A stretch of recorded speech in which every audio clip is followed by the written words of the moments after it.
Sterling Corporate Tower, 25th floor, 11:45 p.m.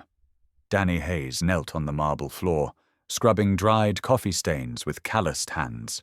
His faded navy polo hung loose on tired shoulders. The silver necklace slipped from beneath his collar, a simple heart pendant catching fluorescent light as he worked. Footsteps echoed. Sharp, deliberate. Designer heels clicking against polished stone. A woman emerged from the shadows, blonde hair wild from 16-hour board meetings, expensive white blouse wrinkled beyond recognition. Katherine Sterling stopped dead. Her emerald eyes locked onto the swaying pendant, the small silver heart. Danny glanced up, startled by the sudden silence. "Sorry, I'll finish up quick." "Take this for us," he began, but Katherine Sterling, the most powerful billionaire in Connecticut, had already collapsed to her knees, sobbing uncontrollably. "Oh my God, it can't be!" Danny dropped his cleaning cloth, the sound echoing in the vast conference room. Katherine's mascara streaked down porcelain cheeks in black rivers, each tear carrying years of suppressed grief. Her silk blouse trembled with each ragged breath, the expensive fabric wrinkled beyond repair from her day of endless meetings. This wasn't the composed CEO from magazine covers, the woman who commanded boardrooms and controlled billion-dollar mergers. This was someone shattered completely, reduced to raw emotion by the sight of a simple piece of jewelry. Her manicured fingers pressed against the cold marble floor, as if anchoring herself to reality. The executive conference room, with its leather chairs and floor-to-ceiling windows overlooking downtown Millbrook, suddenly felt too small for such overwhelming grief. "Mom, are you okay?" Danny's voice carried the careful concern of someone who'd cleaned up plenty of messes in his 3 years of night shifts. He'd mopped tears from bathroom floors before, witnessed breakdown after breakdown in corporate America's pressure cooker environment. But never from someone worth $3 billion, never from the most powerful woman in Connecticut's business world. Katherine's shoulders shook harder with each passing second, her entire body convulsing with sobs she'd apparently held back for years. She tried to speak but only managed broken gasps, her voice caught somewhere between shock and desperate recognition. The grandfather clock in the corner ticked loudly in the silence, its steady rhythm marking 11:47. Outside, Connecticut's winter wind rattled the floor-to-ceiling windows with increasing intensity. Katherine finally looked up, her emerald eyes swimming with tears and something far more complex than simple sadness. Recognition burned there, mixed with terror and hope in equal measure, a combination that made Danny's stomach twist with unease. Her usually sharp gaze, the one that had intimidated CEOs and politicians across New England, now held the vulnerable confusion of a lost child. She wiped her nose with the back of her hand, an oddly childlike gesture from someone who controlled half the East Coast's manufacturing industry. Her breathing became shallow and rapid, each intake of air seeming to cost her enormous effort. The silk of her blouse stuck to her skin where tears had fallen, creating dark patches across the expensive fabric. "That necklace!" she whispered, her voice cracking like thin ice under unbearable pressure. Each word seemed to physically hurt her to speak, as if the simple act of acknowledging what she saw was tearing something vital inside her chest. "Where did you get it?" Danny's hand moved instinctively to his chest, fingers closing protectively around the chain that had become as much a part of him as breathing. The silver felt heavier suddenly, weighted with significance he couldn't understand, but could definitely feel, like it carried more than just the memories of his late wife and their daughter's birth. Something in Katherine's expression, the desperate hunger in her eyes, the way her entire body leaned toward him as if drawn by invisible force, made him want to protect this information, guard it like the precious secret it had always been. "My wife gave it to me," he said carefully, each word measured and cautious. The familiar ache that always accompanied thoughts of Rebecca rose in his chest. But it was different now, sharper somehow. When our daughter was born. The simple statement hit Katherine like a physical blow, her face draining of colour so completely that Danny thought she might faint again. Actually white, like someone had opened a valve and drained every drop of blood from her system in the space of a heartbeat. Her knees began to tremble, the expensive Italian leather of her designer shoes clicking against marble as her legs fought to keep her upright. The sound echoed strangely in the vast room, creating an odd rhythm that seemed to match the frantic beating of Danny's suddenly racing heart. "Your wife," Katherine repeated, the words falling from her lips like stones into deep water. Her voice carried the weight of years, of regret and longing and desperate hope, all tangled together into something that made Danny's chest tighten with sympathy. She struggled to her feet, designer heels clicking unsteadily on the polished marble as she fought for balance, both physical and emotional. Her hands reached out instinctively, searching for something solid to hold on to in a world that had suddenly shifted beneath her feet. What was her name? The question hung in the air like incense, heavy and meaningful, and charged with the kind of significance that changes lives forever. Danny felt the familiar ache that always came with Rebecca's memory, but now it was mixed with confusion and growing unease. "Rebecca," he said simply, the name falling into the silence like a prayer. "Rebecca Hayes." Katherine's knees buckled as if the name had cut the strings holding her upright, her entire body swaying dangerously toward the marble floor. Danny lunged forward without thinking, his janitor's instincts kicking in as he caught her elbow before she could fall again. Her skin felt cold through the expensive fabric of her blouse, clammy with shock and recognition. "Jesus, lady, you need to sit down," he said, his voice rougher with concern than he'd intended.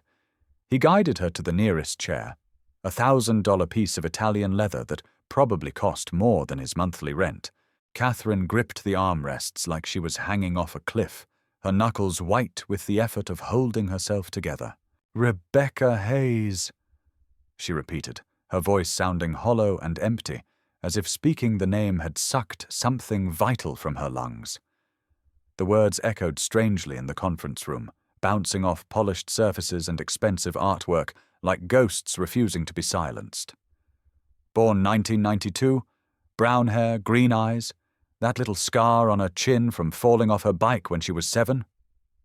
Each detail hit Danny like a separate shock, his world tilting sideways as impossible recognition dawned. The fluorescent lights seemed brighter suddenly, harsh and unforgiving.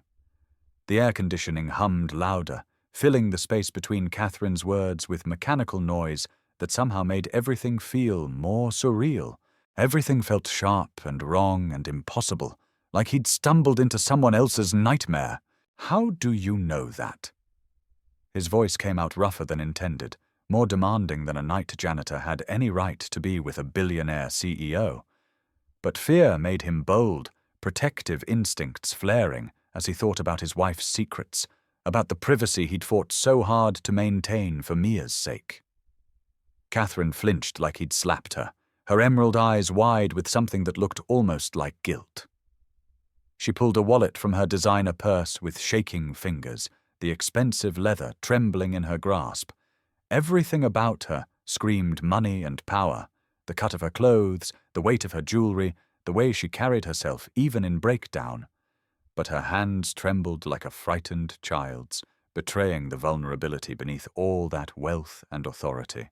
She extracted a photograph with the reverence of someone handling a religious relic, old and worn around the edges, faded from years of handling and countless viewings. The paper had that soft quality that comes from being touched too many times, from being pulled out in moments of loneliness and desperation. 2 girls smiled up at him from the picture, frozen in a moment of pure joy that seemed to mock the grief-stricken woman before him. One blonde, one brunette, both young and carefree in the way that only children can be. Maybe 16 and 14, caught in that sweet spot between childhood and the harsh realities of adult life. The brunette looked exactly like Rebecca, not just similar, but identical in every detail that mattered. Same smile that had lit up Danny's world for 5 precious years. Same eyes that had watched him with such love and trust. Same way of tilting her head slightly when she was happy, as if the weight of joy was too much to bear straight on. Danny's throat closed as recognition hit him like a physical blow. The blonde girl in the photograph, even at 14, had Katherine's sharp cheekbones and determined jaw.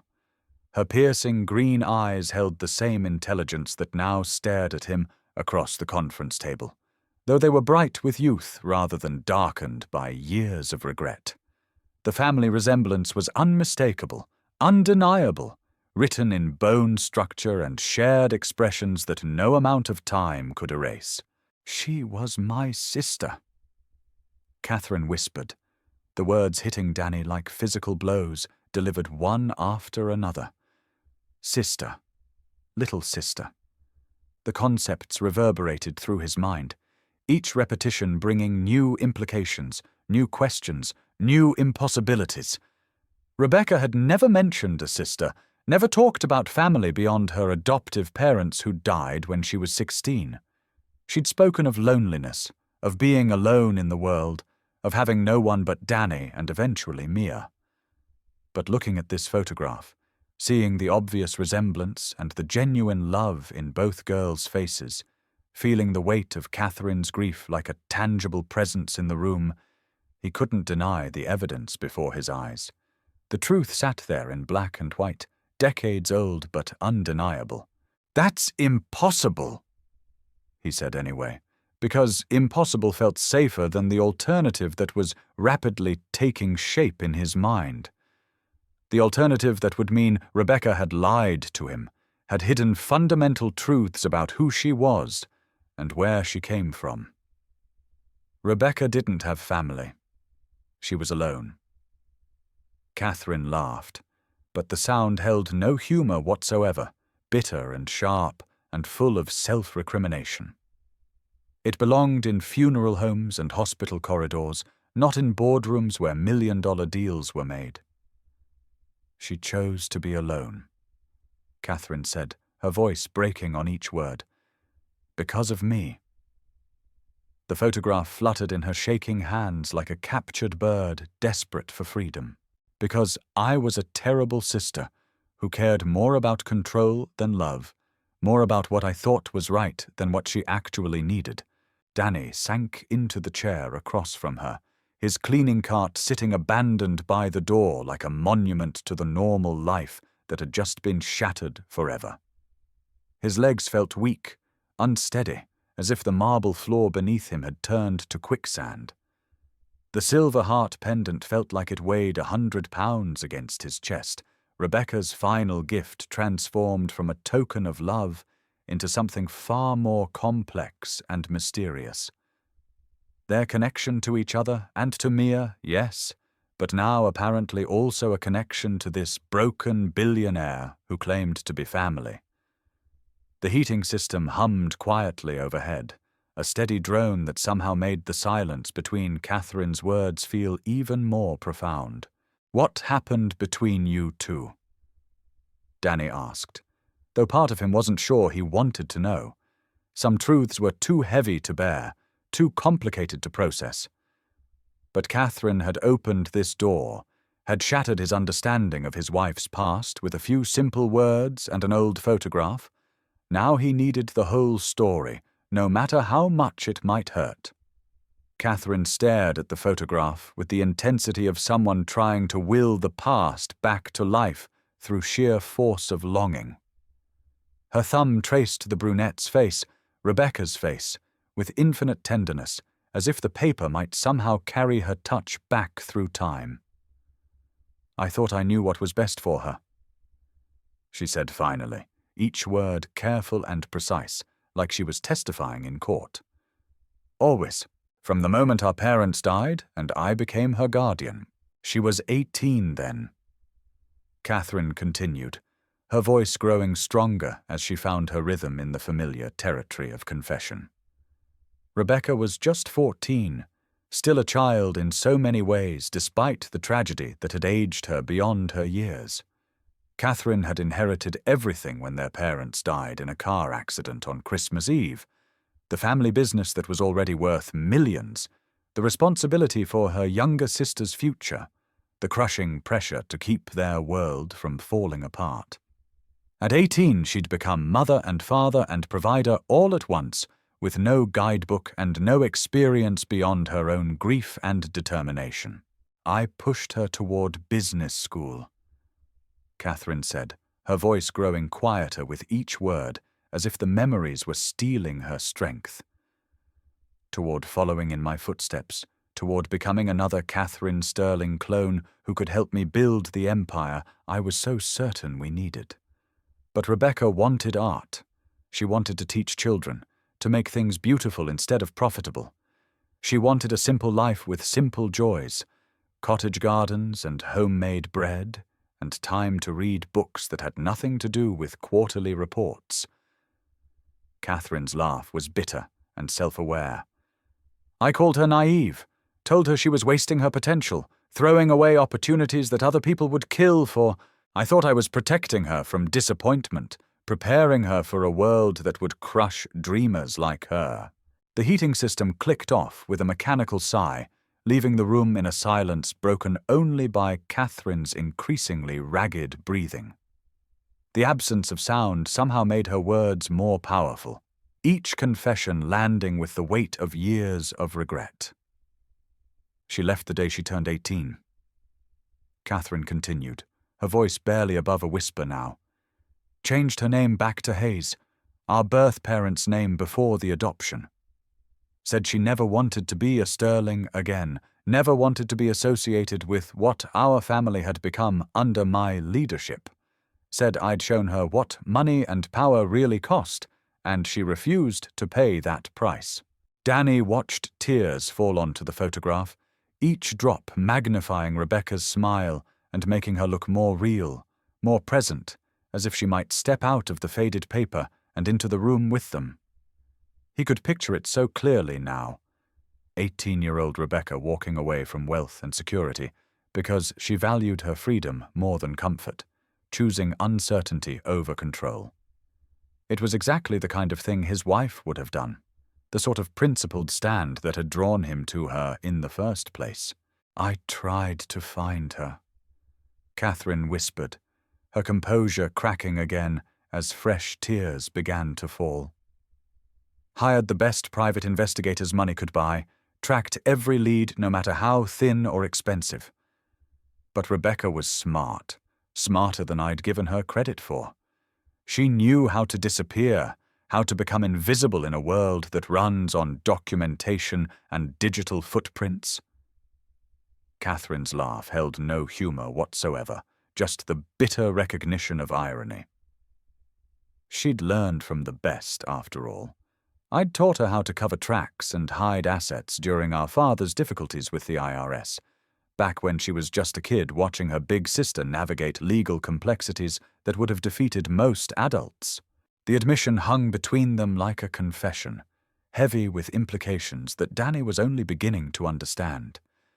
It explained so much about Rebecca's behavior during their marriage, her paranoia about credit cards and paper trails, her insistence on cash transactions and unlisted phone numbers, her careful avoidance of anything that might leave permanent records.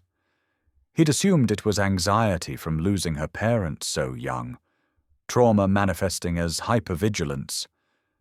Now he wondered if she'd been running all along, hiding not just from Katherine, but from a past that had shaped her in ways he'd never suspected.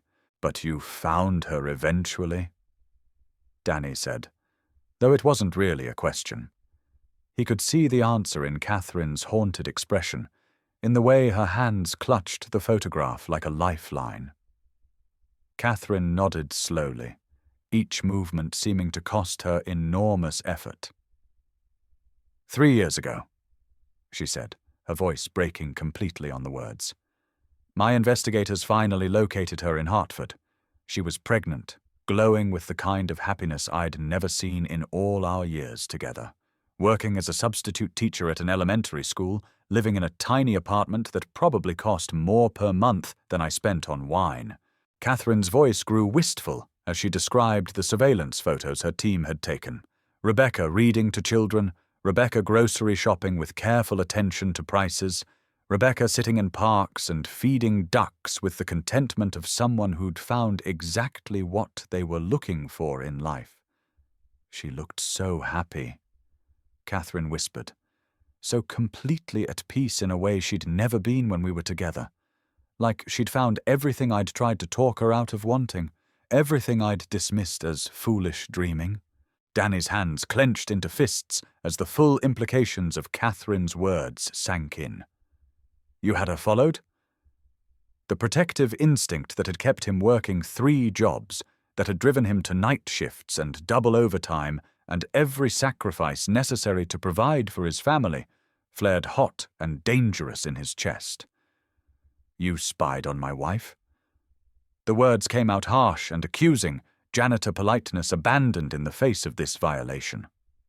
Katherine shrank back like he'd struck her, genuine fear flickering across her features for the first time since she'd collapsed in tears. I just wanted to know she was safe, Katherine said, her voice small and defensive. That she was okay, that she'd found the life she wanted. I never interfered, never made contact, never did anything that might disrupt the peace she'd found. I needed to know that my baby sister was all right in the world. Her voice grew smaller with each word until it was barely audible above the building's ambient noise. Until. Danny pressed, because there had to be an until. He could see it in the way Katherine's shoulders curved inward, in the way her fingers worried the photograph's edges until he feared it might tear. The guilt written across her features was too profound for passive observation alone. She took a shuddering breath that seemed to come from somewhere deep in her chest, gathering strength for whatever revelation was coming next. Until I got the call from Hartford General, she said, each word falling like a stone into deep water. February 15th, 2021, 3:47 a.m. She'd been in an accident on Interstate 84. Car versus semi-truck in a sudden snowstorm. The date and time hit Danny like a sledgehammer to the chest, each detail perfectly preserved in Katherine's memory, like a scar that had never properly healed. February 15th, 3:47 a.m. The worst moments of his life, reduced to clinical facts that somehow made them even more horrible in their precision. It was the day Rebecca's Honda Civic had been crushed by a jackknifed truck during what weather forecasters had called a surprise snow event. The day he'd received his own call from the hospital, though his had come 2 hours later when Rebecca was already in surgery. The day he'd held her hand in the ICU while machines kept her breathing and doctors spoke in careful, measured tones about traumatic brain injuries and internal bleeding. The day she'd whispered, "I love you," one final time before slipping away forever, leaving him alone with a 2-year-old daughter and a grief so profound it still sometimes took his breath away. "You were there," Danny said, his voice sounding far away and distant even to his own ears. At the hospital. It wasn't a question because suddenly he could picture it clearly. Glimpses of a blonde woman in expensive clothes hovering near the ICU waiting area, always just out of direct sight, but somehow always present. Katherine nodded, fresh tears streaming down her cheeks as she relived those horrible hours. In the hallway behind the family waiting area, she confirmed. I wanted to come forward, wanted to introduce myself and offer help, but... She gestured helplessly with her free hand. What right did I have? I was the sister who'd driven her away, the reason she'd been afraid to use her real name or stay in one place for too long. Danny remembered that day in fragments that still felt too sharp to handle directly. Rebecca's broken body connected to machines that beeped and hummed with mechanical indifference. Mia's confused tears as she tried to understand why Mommy wouldn't wake up. The overwhelming paperwork and decisions and funeral arrangements that had to be made while his world crumbled around him. But he also remembered glimpses of that blonde woman, always peripheral, always watching with eyes that held the same grief he was drowning in. He'd assumed she was another family dealing with their own tragedy. Now he understood she'd been dealing with his. "She asked about you," Danny said quietly, the memory surfacing with sudden clarity. At the end, when the medication made her delirious, she kept mentioning someone named Kate. Said she was sorry about something, said she hoped Kate would understand why she had to leave. Katherine's sob echoed off the conference room walls, raw and broken and years overdue. "She said she loved you," Danny added, because it seemed important, because Katherine deserved to know that Rebecca's final thoughts had included forgiveness. "Said she hoped you'd found happiness too." Katherine's composure shattered completely at those words, her carefully maintained facade crumbling into the grief she'd been carrying for 3 years. "I wanted to tell you," she managed through her tears. "After the funeral, I wanted to introduce myself, to help with Mia, to be part of the family Rebecca had chosen. But her lawyer had very specific instructions." She pulled another folded paper from her purse, this one official and legal, and bearing Rebecca's signature in the careful handwriting Danny knew so well. She'd written a will that explicitly stated I was not to be contacted under any circumstances, that you and Mia were to be protected from any involvement with the Sterling family. Danny read the document with growing disbelief, each carefully worded clause another revelation about the woman he'd thought he knew completely. Rebecca had anticipated this moment, had planned for the possibility of Katherine finding them after her death. She'd legally barred her sister from their lives with the thoroughness of someone who understood exactly how determined and resourceful Katherine could be when she wanted something. "Why would she do that?" Danny asked, though part of him already suspected the answer. Katherine's smile was bitter and knowing and full of self-recrimination. "Because she knew me too well," she said simply. "Knew I'd try to fix everything with money, try to control your lives the way I'd tried to control hers. She was protecting you and Mia from my good intentions, from the suffocating love that had driven her away in the first place." The honesty in Katherine's voice was brutal and complete, the self-awareness of someone who'd had years to examine her own failures. "But you did anyway," Danny said, understanding dawning as he thought about all the anonymous help they'd received over the past 3 years. "You've been helping us financially." It wasn't a question because the pieces were falling into place now. The mysterious payments that had covered Rebecca's medical bills, the scholarship that had appeared out of nowhere for Mia's school, the clerical errors that had reduced their rent 3 times when he was struggling to make ends meet. Katherine couldn't meet his eyes, guilt and defiance warring in her expression. "I couldn't do nothing," she whispered, her voice fierce despite its softness. "Rebecca was gone, but you and Mia were still here, still struggling, still dealing with the aftermath of losing her. I watched you work 3 jobs just to pay for groceries and basic necessities. Watched Mia wear second-hand clothes and pretend she wasn't embarrassed when other kids had nicer things. Watched you both grieving in that tiny apartment, isolated and alone because Rebecca had been too proud to accept help from her family."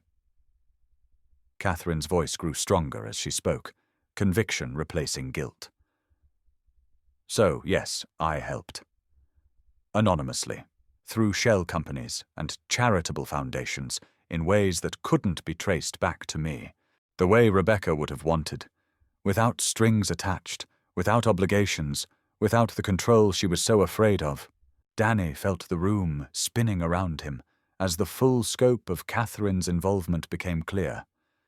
Every lucky break they'd caught over the past 3 years, every time financial disaster had been mysteriously averted, every opportunity that had appeared just when they needed it most. Katherine Sterling had been behind it all. The sister Rebecca had run from had spent 3 years protecting the family Rebecca left behind, honoring her wishes even while defying them, finding ways to love from a distance that wouldn't violate the boundaries Rebecca had so carefully constructed. "Mia," Danny said suddenly, his daughter's name falling from his lips like a prayer.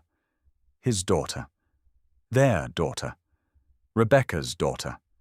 Katherine's niece. The little girl who'd grown up thinking she had no family beyond her father, when all along she'd had an aunt who loved her desperately from afar. Does she know? Katherine shook her head quickly, almost violently, as if the very idea was too dangerous to contemplate. "I've never approached her, never even seen her in person except from a distance. Just surveillance photos, school records, medical files when she had that fever last spring, and I needed to make sure she was getting proper care." The level of monitoring should have felt creepy, invasive, wrong on every level that mattered. Instead, it felt like love, obsessive and desperate and guilty, but love nonetheless. The kind of love that watches from shadows because it's not allowed in the light, that protects without recognition because protection itself is reward enough. "Show me," Danny said, his voice rough with emotion he couldn't quite name. Katherine hesitated for just a moment, then pulled out her phone with trembling fingers. The screen displayed a photo album labeled simply Mia, and Danny's heart clenched as he realized what he was about to see. Hundreds of pictures filled the album, each one a stolen moment of his daughter's life viewed through Katherine's lens of love and longing. Mia at the playground, her hair flying as she pumped her legs on the swing set Danny had pushed her on countless times. Mia walking to school with her backpack bouncing and her face bright with the anticipation of learning. Mia laughing with friends during recess, building snowmen in their tiny front yard, reading books on the steps of the public library. All taken from a distance, all capturing moments of joy and growth and normal childhood happiness that Katherine had witnessed but never shared. "She looks just like Rebecca did at 8. Katherine whispered, her voice thick with 3 years of suppressed longing. Same stubborn chin that juts out when she's determined about something. Same way of concentrating so intensely when she reads that the rest of the world disappears around her. Same laugh that bubbles up from somewhere deep inside and makes everyone around her smile. Danny could hear the deep, desperate love in Katherine's voice, the kind of love that had sustained her through years of voluntary exile from the family she'd lost. "Rebecca's birthday is next week," Danny said quietly, the words forming without conscious thought. "March 8th. We always visit her grave in the morning, bring fresh flowers and tell her about our year. Then we go for ice cream at that little place on Main Street because it was her favorite." Katherine's breath caught audibly, hope and fear warring in her expression. "Mia asks questions sometimes," Danny continued. "About family, about why she doesn't have grandparents or aunts or uncles like her friends do, about whether there's anyone else in the world who loved her mommy the way we do." The words hung in the air between them like a bridge, an invitation and a possibility, and a chance for redemption all wrapped up in the simple acknowledgement of a little girl's need to belong to something bigger than just her father's love. Katherine stared at the photograph in her hands, Rebecca and Katherine at 14 and 16, before money and power and pride and misunderstanding had torn them apart forever. "What if she hates me?" Katherine whispered, her voice small and vulnerable and afraid. "What if she blames me for Rebecca's death, for all the years of separation, for not being there when her mother needed family most?" Danny studied Katherine's face, seeing past the wealth and power and corporate success to the broken woman underneath. He saw genuine fear there, but also deep, desperate love, and a longing so profound it took his breath away. "Kids don't think like adults," he said slowly, each word carefully considered. "They don't hold grudges or assign blame for things that happened before they were born. Mia just wants to feel like she belongs somewhere, like she's part of something bigger than just the two of us. She wants to know that she comes from love, that there are people in the world who loved her mother and love her too." He thought about his daughter's carefully hidden sadness during school events, where other children brought extended families. Her quiet questions about family trees and genealogy projects, her wistful expressions when friends talked about big holiday gatherings with cousins and aunts and uncles. All this time, she'd had an aunt who would have given anything to be part of those moments, to fill the empty spaces in their small family with the love she'd been carrying for years. Katherine wiped her eyes with tissues from her designer purse, each movement careful and deliberate as she tried to compose herself. "I have so much to tell her about Rebecca," she said, her voice growing stronger with possibility.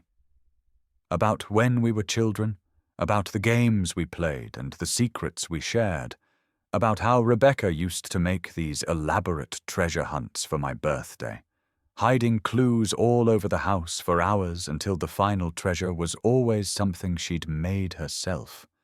A drawing or a poem or a friendship bracelet woven from embroidery floss she'd saved from her allowance." Danny smiled despite everything, the first genuine smile he'd managed since Katherine's breakdown began. "She did the same thing for Mia last year," he said, warmth creeping into his voice as he remembered.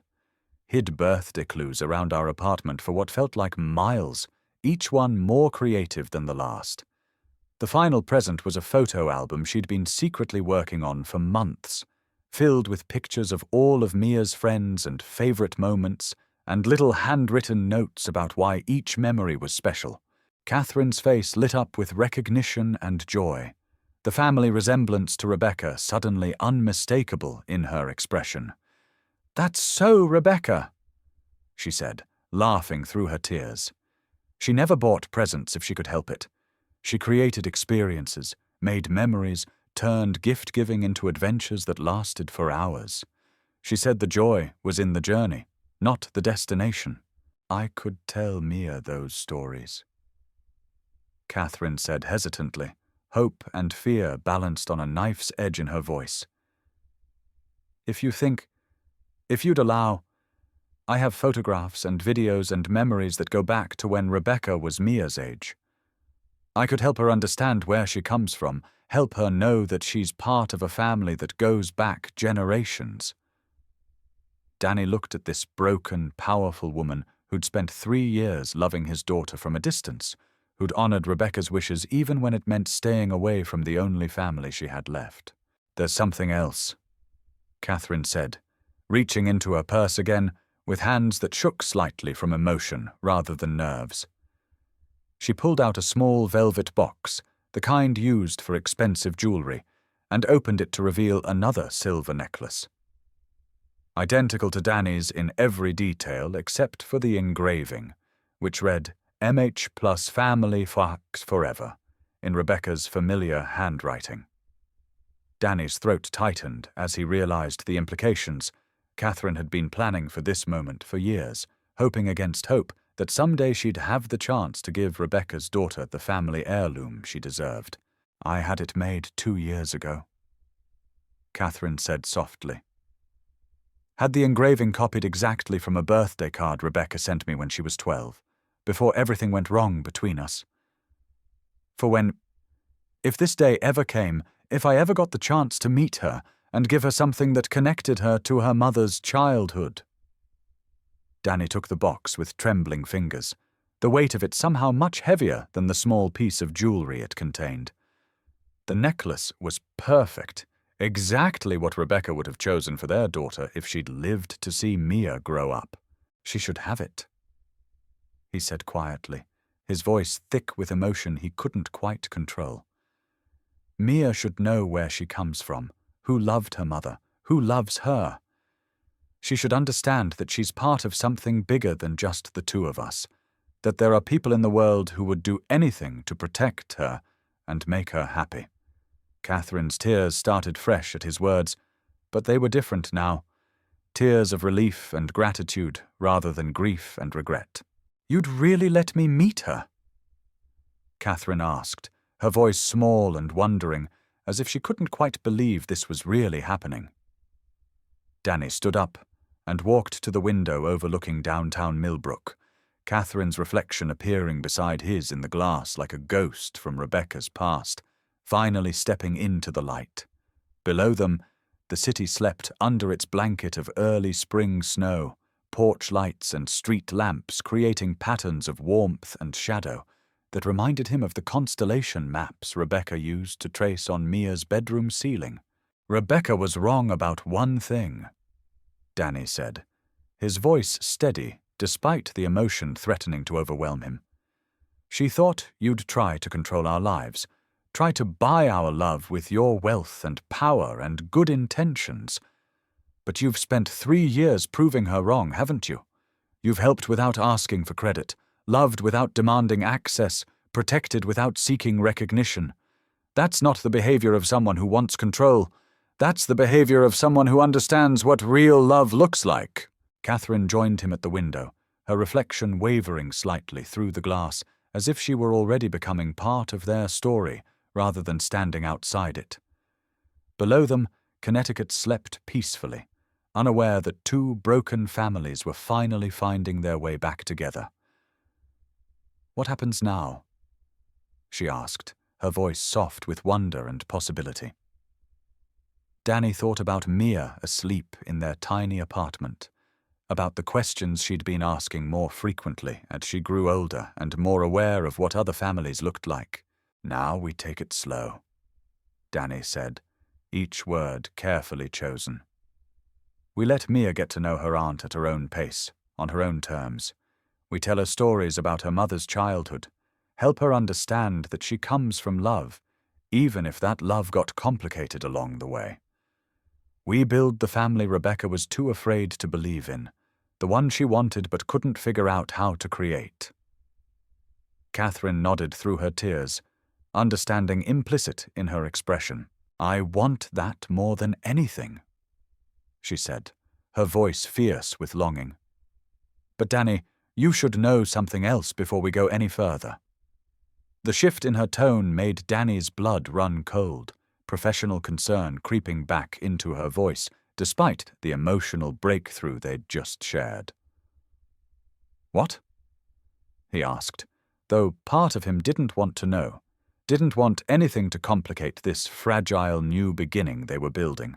Katherine's expression grew troubled as she pulled out her phone again, this time navigating to what looked like a security app. "For the past month, my security team has been documenting unusual activity around both you and Mia. Someone else has been conducting surveillance, someone who knows about you both, and has been asking very specific questions about Rebecca's past." The conference room suddenly felt colder despite the building's efficient heating system. "Who?" Danny asked, though he suspected the answer would only lead to more questions, more complications in a story that was already almost too complex to bear. "I don't know yet," Katherine admitted, her corporate mask slipping back into place as she dealt with this new threat. "But whoever it is, they're professional. Very professional. They know how to avoid detection, how to ask questions without raising obvious red flags, how to gather information in ways that look legitimate on the surface." She turned to face Danny directly, her emerald eyes sharp with the kind of focused intensity that had made her one of the most successful businesswomen in the country. "I think Rebecca was running from more than just me when she left," Katherine said, each word careful and precise. "I think there were other secrets, other reasons she worked so hard to stay hidden, to avoid leaving paper trails, to keep you and Mia off any official records that might lead back to her real identity." Danny felt the familiar weight of the silver heart against his chest, Rebecca's final gift suddenly feeling less like a token of love and more like a key to mysteries he'd never suspected existed. Katherine's phone buzzed insistently, the sound sharp and urgent in the quiet conference room. She glanced at the screen and frowned, her expression shifting from concern to alarm in the space of a heartbeat. "Text from my security chief," she said, already moving toward the door with the fluid efficiency of someone accustomed to crisis management. "He's downstairs and says it's urgent." Danny's stomach dropped as he checked his watch. 12:15 a.m. "At this hour?" he asked, though he already knew the answer would be something he didn't want to hear. "Marcus only contacts me directly for genuine emergencies," Katherine said, her executive composure returning, despite her tear-stained cheeks and wrinkled blouse. "If he's here at midnight with something urgent, it means whatever my team has discovered about Rebecca's past can't wait until morning." She paused at the doorway, one hand on the frame, as she looked back at Danny with an expression that mixed determination with genuine fear. "Danny, whatever's happening, whatever we're about to find out about Rebecca's secrets, I need you to know something," Katherine said, her voice firm, despite the tremor of emotion underneath. "Meeting you tonight, learning about Rebecca's happiness, knowing that Mia exists and that she's loved and protected, it's the best thing that's happened to me in 15 years. Whatever comes next, whatever dangers we might be facing, I'm not walking away from this family again. I'm not abandoning the people Rebecca loved most in the world." "Katherine!" Danny called after her as she headed towards the elevator. She turned back, hope and fear warring in her expression. "Tomorrow morning," he said, making a decision that felt both terrifying and absolutely right. 10 a.m., Millbrook Elementary Playground. Mia will be there for Saturday soccer practice. If you want to meet your niece. Katherine's face transformed completely, years of grief and regret falling away to reveal the woman she might have been if pride and fear hadn't driven her family apart. "I'll be there," she said, her voice strong and certain despite everything. "Wild horses couldn't keep me away." As Katherine disappeared into the elevator, Danny stood alone in the conference room for a moment, processing everything that had just happened. The silver heart pendant caught the light one more time, and he could swear he felt Rebecca's presence in the room with him. Not the grief-stricken ghost that had haunted him for 3 years, but the woman who'd loved him enough to trust him with their daughter's future. Approving, forgiving, finally ready to let her family find their way back to each other. But first, they had to survive whatever Katherine's security team had discovered about the secrets Rebecca had died protecting. Danny gathered his cleaning supplies slowly, his mind racing with possibilities and implications he wasn't sure he was ready to face. Tomorrow would change everything. He could feel it in his bones the way you feel, storms coming long before the first clouds appear on the horizon. Tomorrow, his daughter would meet her aunt for the first time. Tomorrow, they would begin to heal wounds that had festered for years in darkness and silence. Tonight, however, they had to figure out who else was hunting for Rebecca Hayes and why her past refused to stay buried, no matter how carefully she'd tried to bury it. The grandfather clock chimed 12:30 as Danny headed for the elevator, each note echoing through the empty building like a countdown to something he couldn't yet imagine, but knew he had no choice but to face. Whatever secrets Rebecca had been keeping, whatever dangers she'd been running from, they were about to surface whether he was ready or not. And somewhere in the city below, his daughter slept peacefully, unaware that her world was about to change forever.